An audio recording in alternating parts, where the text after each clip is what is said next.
قال رسول الله صلى الله عليه وآله وسلم اقرأ القرآن فإنه يأتي يوم القيامة شفيعا لأصحابه۔ نبی کریم حضرت محمد صلی اللہ علیہ وآلہ وسلم نے فرمایا، قرآن پڑھا کرو کیونکہ یہ قیامت کے دن اپنے ساتھی کے لیے یعنی پڑھنے والے کے لیے سفارشی بن کے آئے گا۔ کتاب آواز میں خوش آمدید۔ میں ہوں ابو عبداللہ اور شروع کر رہا ہوں آپ کے لیے قرآن کا راستہ کا چیپٹر 5 پارٹ 2۔ بنیادی شرائط۔ اپنی کوششوں کو مفید اور نتیجہ خیز بنانے کے لیے کچھ بنیادی شرائط کا پورا کیا جانا ضروری ہے۔ نمبر 1، عربی۔ اول اتنی عربی سیکھنے کی کوشش کریں کہ کسی ترجمے کی مدد کے بغیر آپ قرآن کے معنی سمجھ سکیں۔ یہ پہلا قدم ہے اور سب سے ضروری شرط۔ یہ بہت مشکل کام معلوم ہوتا ہے، مگر میں نے دیکھا ہے کہ ایک دفعہ سنجیدگی اور لگن سے شروع کر دیا جائے تو نیم خواندہ افراد بھی محض چند ماہ میں یہ مہارت حاصل کر لیتے ہیں۔ کسی استاد یا صرف کسی مناسب کتاب کی مدد سے مطالعے کے 120 گھنٹے یعنی 4 گھنٹے روز کے حساب سے 1 ماہ سے زیادہ اس کے لیے درکار نہ ہوں گے کہ آپ یہ جان سکیں کہ قرآن آپ کو کیا کہہ رہا ہے۔ لیکن قرآن کے مطالعے کی اپنی کوششوں کو عربی جاننے تک ملتوی نہ کیجیے۔ کوئی اچھا ترجمہ یا جو بہترین دستیاب ہے لیجئے اور اپنا کام شروع کر دیجئے۔ یہ سمجھے بغیر قرآن پڑھنے سے بہرحال بہتر ہے۔ نمبر 2، پورا قرآن پڑھنا۔ سب سے پہلے صرف لفظی معنی سمجھتے ہوئے شروع سے آخر تک پورا قرآن پڑھ ڈالیے۔ اگر عربی نہیں آتی تو ترجمے کی مدد سے۔ اچھا تو یہ ہے کہ آپ قرآن پاک کی 1 مہینے میں مکمل تلاوت کا خصوصی منصوبہ بنائیں۔ اس میں روزانہ 2 گھنٹے سے زیادہ نہ لگیں گے۔ اس کے بعد آپ اپنی سہولت کے مطابق رفتار آہستہ کر سکتے ہیں، مگر اس طرح کا طائرانہ مطالعہ آپ کو ساری زندگی جاری رکھنا چاہیے، جس رفتار سے بھی آپ کے لیے مناسب ہو، جیسا کہ مطالعہ کے آداب کے حوالے سے آپ سن چکے ہیں۔ قرآن کے گہرے مطالعے سے قبل پورے قرآن کی ایک ابتدائی با ترجمہ تلاوت بہت اہمیت رکھتی ہے۔ اس سے آپ کو قرآن کی مجموعی پیغام، اس کی زبان اور طرز بیان، دلیل، استدلال اور تعلیمات اور احکامات کا کچھ اندازہ ہو جائے گا۔ باقاعدہ مطالعے سے آپ قرآن سے مانوس ہو جاتے ہیں، اس کی مربوط وحدت کو محسوس کرتے ہیں اور اس کو ایک اکائی کے طور پر دیکھنے لگتے ہیں۔ اس طرح کے مطالعے سے اس بات کا اندیشہ کم ہو جاتا ہے کہ آپ کسی چیز کی ایسی تعبیر کر لیں جو لوگ قرآن کے مجموعی مفہوم کے مطابق نہ ہو۔ جو قرآن تک اس کے مضامین اور سیاق سے اپنے واقفیت کی بجائے محض اشاروں کے ذریعے پہچاننا چاہتے ہیں، وہ اپنی تعبیر میں غلطی کر سکتے ہیں۔ قرآن کے متن سے باقاعدہ ربط میں رہنا اس کے مجموعی فہم کے لیے ضروری کلید ہے۔ یہ آیات اور الفاظ کے علیحدہ علیحدہ معنی سمجھنے میں بہت زیادہ مددگار ہوگا۔ مسلسل اور دیر پا تعلق کے نتیجے میں اکثر ایسا ہوگا کہ آپ قرآن کی عبارت کو اچانک اپنے سے باتیں کرتا ہوا اور اپنے سوالوں کا جواب دیتا ہوا محسوس کریں گے۔ در حقیقت کسی ایک ہی وقت میں مختلف مقاصد حاصل کرنے کے لیے آپ مطالعہ قرآن کے لیے مختلف طریقے اختیار کر رہے ہوں گے۔ کسی متعین وقت میں ختم کرنے کے لیے آپ تیز تیز پڑھنے میں مصروف ہو سکتے ہیں، یا کسی ایک لفظ یا کسی ایک آیت کا مفہوم معلوم کرنے کے لیے گھنٹوں صرف کر رہے ہوں گے۔ ایک ہی حصے کے مفہوم پر غور کرنے کے لیے آپ بار بار اس کی تلاوت کر رہے ہوں گے۔ کبھی تیز کبھی آہستہ، یا ایک دفعہ پورے میدان سے واقف ہونے کے بعد کسی ایک موضوع پر رہنمائی حاصل کرنے کے لیے آپ پورے قرآن کے صفحات الٹ پلٹ کر رہے ہوں گے۔ آپ خود غور و فکر کر رہے ہوں تو کم وقت لگے گا، لیکن طویل اور مختصر تفاسیر کا تقابلی مطالعہ کر رہے ہوں تو مختصر حصے کے مطالعے میں بھی بہت زیادہ وقت لگ سکتا ہے۔ تفاسیر کا مطالعہ۔ آپ پورے قرآن کو ایک دفعہ سمجھ کر پڑھ چکے ہیں اور اب نسبتاً کم رفتار سے، جو آپ کو مناسب لگتی ہے، باقاعدہ مطالعہ کر رہے ہیں۔ اس مرحلے پر کوئی مختصر قابل اعتبار تفسیر یا حواشی لے لیں اور اس کا مطالعہ کریں۔ عربی، اردو اور دوسری زبانوں میں متعدد مختصر تفاسیر موجود ہیں۔ جو کچھ آپ نے اب تک خود حاصل کیا ہے، مختصر حواشی کے مطالعہ اس کی نسبت زیادہ تفصیلی نظر قرآن کے بارے میں آپ کو دے گا۔ یہ بعض ایسے اہم میدانوں تک پہنچائے گا جنہیں آپ خود اپنے غور و فکر سے دریافت نہیں کر سکتے۔ زبان، طرز بیان، استدلال، تاریخی پس منظر، تفصیلی مفہوم، اس سے آپ کے بعض غلطیوں کی اصلاح بھی ہو سکتی ہے۔ کوشش کریں کہ قرآن کے ذاتی تفصیلی مطالعے میں جب آپ کو مدد کی ضرورت ہو تو آپ مختصر تفاسیر تک ہی محدود رہیں۔ کم سے کم آغاز میں طویل اور مفصل تفاسیر میں نہ الجھیں۔ ان کی طویل بحثیں اکثر اللہ کے کلام سے آپ کے براہ راست زندہ تعلق میں دیوار بن جاتی ہیں۔ اگر مکمل تفسیر دستیاب نہ ہو تو جزوی تفاسیر پڑھیے۔ اسلامی لٹریچر کے مطالعے کے دوران مباحث اور نتائج میں جو چیز قرآن پر مرکوز ہو اسے خصوصی طور پر توجہ سے دیکھیے۔ آپ کو اس طرح کے لٹریچر سے بہت منتشر ہونے کے باوجود فہم قرآن میں بڑی مدد ملے گی۔ یاد رکھیں کہ ایمان کو تقویت دینے کے لیے اور زندگی گزارنے کے لیے ضروری ہدایت طویل تفاسیر کے مطالعے کے بغیر ہی آپ کو مل سکتی ہے۔ صرف کسی الجھن کو دور کرنے، کسی باریک نقطے کی تحقیق کرنے یا کسی شبہ کو دور کرنے کے لیے آپ کو تفسیر سے مدد لینے کی ضرورت پڑے گی۔ منتخب حصوں کا مطالعہ۔ مثالی صورت تو یہ ہے کہ آپ بالکل آغاز سے قرآن کا مطالعہ شروع کریں اور آخر تک جائیں۔ انشاءاللہ آپ میں سے کچھ ضرور ایک دن اس کا آغاز کریں گے، لیکن شاید آپ میں سے بیشتر کے لیے یہ دن ابھی بہت دور ہو۔ یہ بھی ہو سکتا ہے کہ یہ دن آئے ہی نہ۔ اس لیے آپ کو اپنا مطالعہ جتنی جلد ہو سکے شروع کر دینا چاہیے۔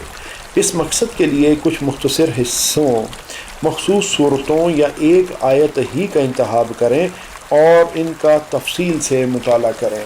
اگر آپ دعوت اور اپنی تربیت کے کام میں مصروف ہیں تو بعض حصوں کا مطالعہ آپ کے لیے ضروری ہوگا۔ بعض اوقات باقاعدہ مطالعے کے دوران ایسے حصے سامنے آ جائیں گے جن کا آپ تفصیل سے مطالعہ کرنا چاہیں گے، لیکن آپ کسی ایک مرکزی موضوع کی مناسبت سے بنائے ہوئے باقاعدہ نصاب کے مطابق بھی یہ مطالعہ کر سکتے ہیں۔ اصل اہمیت اس بات کی ہے کہ آغاز کر دیں اور آپ کو معلوم ہو کہ مطالعہ کیسے کرنا ہے، اس کی نہیں کہ کس جگہ سے مطالعہ کا آغاز کریں۔ اس کتاب کے اختتام پر بعض حصے تجویز کیے گئے ہیں۔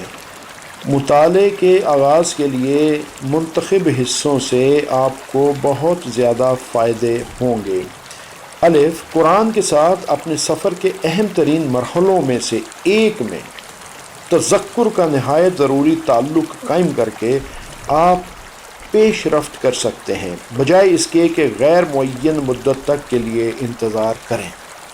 با، آپ کو ایسے اہم طریقے، کلیدیں اور سراغ ہاتھ آ جائیں گے جو آپ کو قرآن کے ان حصوں کو سمجھنے میں مدد دیں گے جن کا مطالعہ آپ فوراً تفصیل سے نہیں کر سکتے۔ اسی لیے قرآن اپنے پیغام کو مختلف شکلوں میں بیان کرتا ہے۔ الزمر 23۔ جیم، آپ قرآن کے مجموعی نظام کا بہتر تصور حاصل کر لیں گے جو آپ کے فہم قرآن کو صحیح راستے پر رکھنے کے لیے ضروری ہے۔ دال، آپ دوسرے انسانوں کو قرآن کا پیغام پہنچانے کے لیے بہتر اہلیت حاصل کر لیں گے۔ منتخب حصوں کا تفصیلی مطالعہ عام مطالعے کا بدل نہیں ہو سکتا، جس کے فوائد نوعیت اور اہمیت کے لحاظ سے مختلف ہیں۔ اس لیے قرآن کے طویل حصوں کی تلاوت کو کبھی ترک نہ کریں۔ جیسا کہ پہلے بھی زور دے کر بتایا گیا ہے، تفصیلات پر توجہ دینے اور مجموعی کل کو نظر انداز کرنے سے آپ کا فہم اور تصورات متاثر ہو سکتے ہیں۔ بار بار پڑھنا، جو حصہ آپ نے مطالعہ کے لیے منتخب کیا ہے آپ کو اسے بار بار پڑھنا چاہیے۔ اس کو ایسا معمول بنا لیں جس کی ہمیشہ پابندی کریں۔ جتنی دیر ممکن ہو اس کے ساتھ ٹھہریں، اس کے ساتھ رہیں، اس میں سکونت اختیار کریں اور اپنے دل و دماغ کو اس کا مسکن بن جانے دیں۔ اس طرح کا طویل تعلق حقیقی معنی سمجھنے کے لیے لازمی کلید ہے۔ جیسے جیسے قرآنی الفاظ آپ کے دل پر نقش ہوں اور آپ کی زبان پر رہیں، آپ کو ان پر غور و فکر کرنا سہل تر محسوس ہوگا۔ پھر صرف اس وقت پر ہی نہیں جو آپ نے مطالعے کے لیے مخصوص کر رکھا ہے، بلکہ روزمرہ زندگی میں چلتے پھرتے بھی قرآن اپنا مفہوم آپ پر آشکار کرے گا، اس لیے کہ قرآن کے الفاظ و آیات آپ کے ذہن میں پلٹ پلٹ کر آتے رہیں گے۔ متلاشی ذہن، سوال کرنے والے ذہن، تلاش کرنے والی روح اور معنی کے لیے بیتاب دل کو نشو و نما دیجیے۔ جیسا کہ آپ جانتے ہیں، قرآن اندھے اعتقاد کا مطالبہ نہیں کرتا۔ وہ یہ کہتا ہے کہ اسے بند ذہنوں اور کانوں اور قفل لگے دماغوں سے مطالعہ نہ کیا جائے۔ غور و فکر کی دعوت قرآن کا سب سے زیادہ پرزور اور سارے قرآن میں پھیلا ہوا موضوع ہے۔ یاد رکھیں، سوال کرنا معنی سمجھنے اور علم حاصل کرنے کی کلید ہے۔ اس لیے ہمیشہ جتنے بھی ضروری سوال ہیں ضرور اٹھائیے۔ مثال کے طور پر اس لفظ یا آیت کے لفظی معنی کیا ہیں؟ اس سے کیا دوسرے معنی مراد لیے جا سکتے ہیں؟ تاریخی پس منظر اور شان نزول اگر معلوم ہے تو کیا ہے؟ ہر لفظ، حصے یا آیت کا سیاق و سباق کیا ہے؟ ہر آیت کا پہلے اور بعد کی آیت کے مفہوم سے کیا ربط ہے؟ کسی داخلی نظم اور موضوعاتی وحدت کو تلاش کیا جا سکتا ہے؟ کیا کہا گیا ہے؟ کیوں کہا گیا ہے؟ اس کے عام و خاص مدمرات کیا ہیں؟ بڑے موضوع کیا ہیں؟ مرکزی موضوع کیا ہے؟ میرے لیے، ہمارے لیے آج اس کا پیغام کیا ہے؟ اپنے سوالات کو نوٹ کر لیں اور جیسے جیسے مطالعہ جاری رکھیں ان کے جواب تلاش کرتے رہیں۔ سوالات اٹھانے سے ڈریے نہیں۔ آپ کو ان کے جوابات فوراً نہ ملیں، نہ خود آپ حاصل کر سکیں، نہ کسی کی مدد سے، اس سے کوئی فرق نہیں پڑتا۔ جواب حاصل کرنے کی کوشش میں آپ جو کچھ بھی پائیں اس سے فائدہ ہی ہوگا۔ اگر آپ بعض اصولوں کا خیال رکھیں تو آپ کو کوئی نقصان نہ ہوگا۔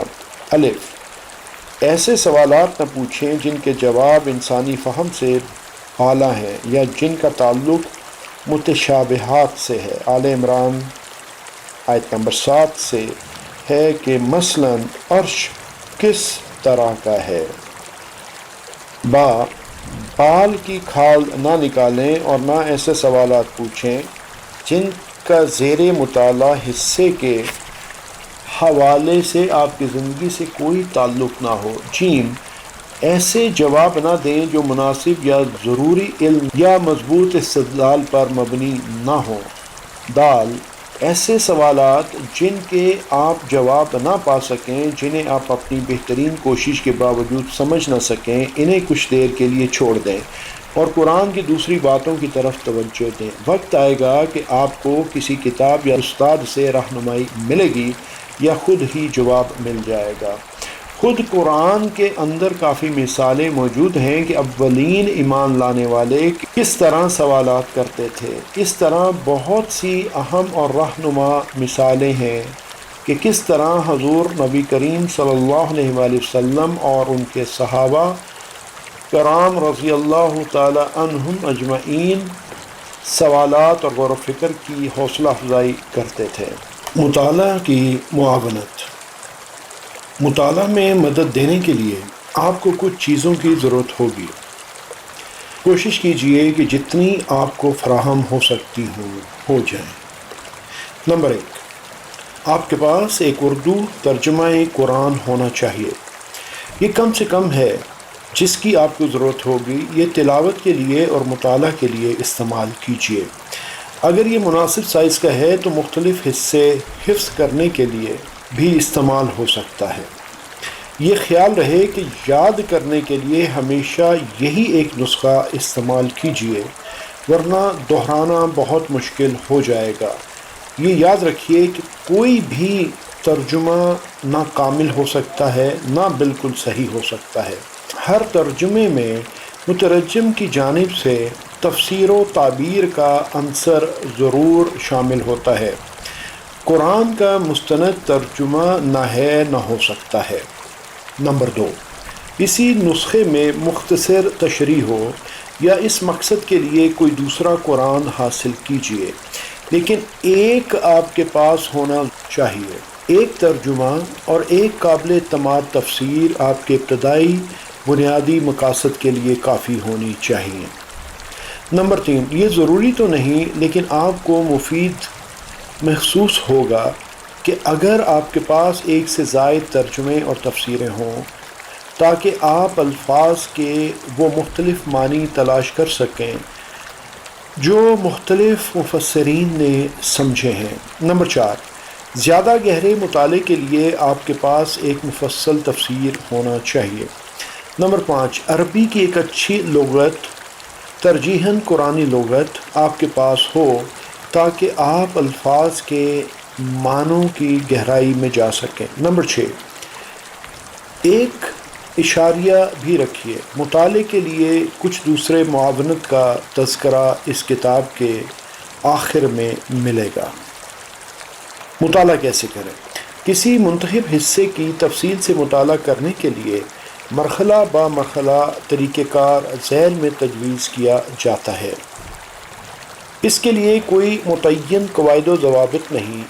آپ کو شاید یہ بہتر لگے کہ اپنی صلاحیتوں کو ذہن میں رکھتے ہوئے ان کے مطابق خود اپنا کوئی طریقہ وضع کریں جو آپ کے لیے زیادہ مفید ہو۔ اصل اہمیت اس بات کی ہے کہ آپ ایک منظم طریقے سے آغاز کریں اور ذیل میں دیے ترتیب کے مطابق چلنے کی کوشش کریں۔ اولاً آپ زیر مطالعہ حصے کا خود مطالعہ کریں۔ دوم، جو کچھ آپ سمجھ سکتے ہیں اسے سمجھنے کے لیے معاونات مطالعہ سے مدد لیں یا کسی اہل استاد کے پاس جائیں۔ ثالثاً، دونوں ذرائع سے اپنے مطالعے کو زیادہ سے زیادہ مکمل مطالعے تک۔